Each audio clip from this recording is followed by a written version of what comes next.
Well, hello and welcome to this edition of the Cataract Specialist. Today I've got the great pleasure of talking to Maghizh Anandan, consultant ophthalmologist from Birmingham Optegra, Spire Little Aston, and the Derby Nuffield. Maghizh, hello. Hi, Simon. Hi, everyone. Maghizh, perhaps we could start by you telling us a little bit about your consultant career to date. Of course. I started off at Royal Derby Hospital in Derby as a consultant corneal cataract surgeon, and I gave that up in 2021, just after COVID, nearly after 12 years. And since then, I've just been doing refractive mainly and cataract work, the Nuffield Derby, and also consult at Optegra in Birmingham a couple of days, along with Spire Little Aston. Fantastic. And you've got a reputation for some tremendous clinical excellence, but also some incredibly high volume cataract lists over the years, that the numbers of which us mere mortals can only dream of. I always maintain I've only got a certain number of cataracts within me. What drove you to such high volume lists? I don't know. I think it's to do with where I initially trained, maybe from Aravind Eye Hospital, where I've seen the camps where 100 cataracts were performed by a single surgeon, and the joy you get from operating on white cataracts for patients who think they were legally blind and suddenly give them vision. So that drove me into this, and then I had the opportunity to be able to provide that kind of service when this offer came from Belfast, where at that time, when the contract came, they had a waiting list of nearly 7 years, just after COVID. It was perfect opportunity to help out in both ways, and I love it because I have my own team when I go there to Belfast to do that.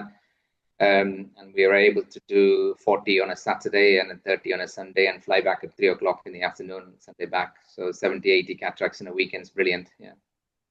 Has it done wonders for your relationship with our Northern Irish colleagues? Well, we better not talk about that. Yes. With my patients in Ireland, yes. Now, people often associate high volumes with speed, but you're also known for precision. How do you define excellence when you're doing these high volume lists? Um, well, you know, as anybody would know, cataract surgery, there are defined preset, surgical steps. It's all about you being in the comfort zone. You need a lot of things when you do that kind of precision at high volume and without compromising any quality. More importantly, the team, and the instruments, equipments. And I must say, the place where we go and do this kind of high volume in a Down Hospital in Belfast, they've got one of the state-of-the-art theatre equipments, and whatever we want equipment-wise, we're always given, unlike the usual NHS.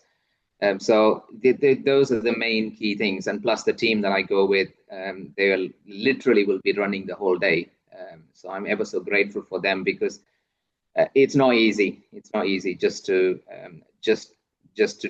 turn up and do operating, because there's so many things that the background that needs to go right, including this people who check the systems, check every patient's the biometries, double check the insertion of the lens that we insert in just before inserting, and all of that stuff. It just you need to train them, but you need to have people who are willing to do that without compromising and cutting the corners. What do you think people understand the least or misunderstand, if you like, about high volume cataract surgery? They think it's one of those sort of um, surgery where they're cutting the corners. That's what annoys me. A lot of people think we're compromising something to be able to do it. It isn't, really isn't. If it is, obviously it'll show up. You won't be able to survive doing the volumes that we're doing for what we were doing for such a long time. We managed to bring the waiting list down significantly when we went in post COVID. So that's a lot of people have a misconception about whether we're cutting corners. There isn't. It's just the team that you need to have completely trained and proper professionals who would not want to do anything other than tick box everything that's required of a standard safe cataract surgery. And do you think there's a maximum number of cases after which any surgeon's quality will drop, or is it all about process? I think it's all about process and also what you're comfortable with. I'm not going to sit here and proudly say that, oh, I'm able to do this many, that many. That it's just one of those things. I'm probably good at that particular thing. I may not be good at so many other things relating to ophthalmology. You never know. It's just what you comfortable in doing. I always found that my skills with my hands are the best in me. So I try and sell that as my best skill, basically. So it's just that if somebody is not comfortable doing more than 10, they shouldn't be. It's nothing.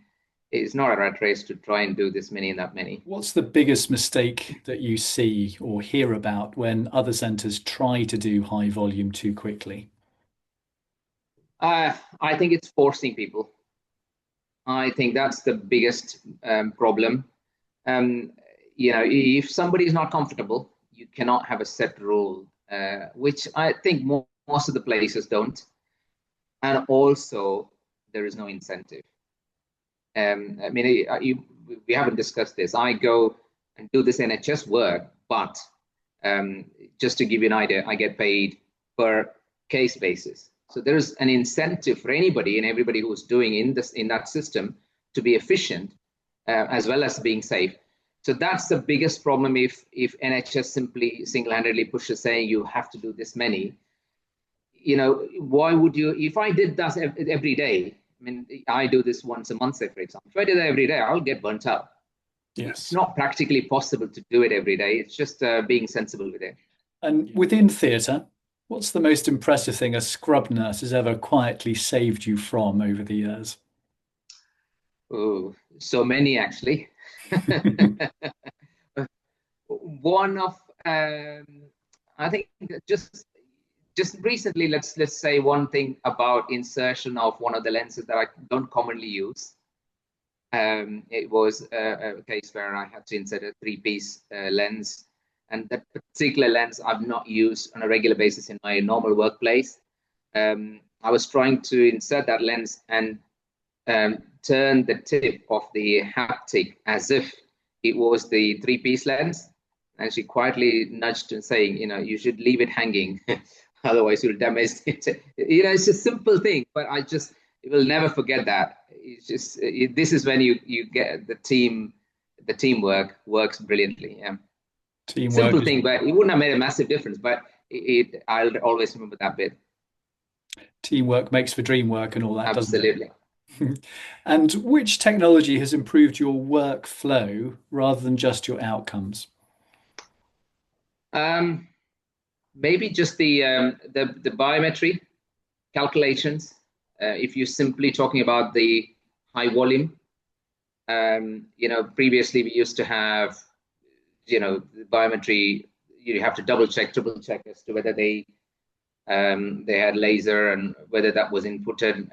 With the newer machines that we're getting, the IOL Master 700, say for example, you just don't have to worry about all of that.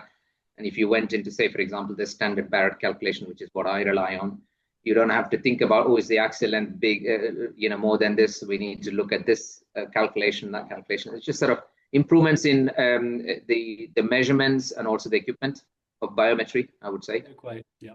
What does a perfect day in theatre look like for you now? Oh, perfect day. I love when I'm sort of in my zone, the zone where I'm sort of everything falls in place.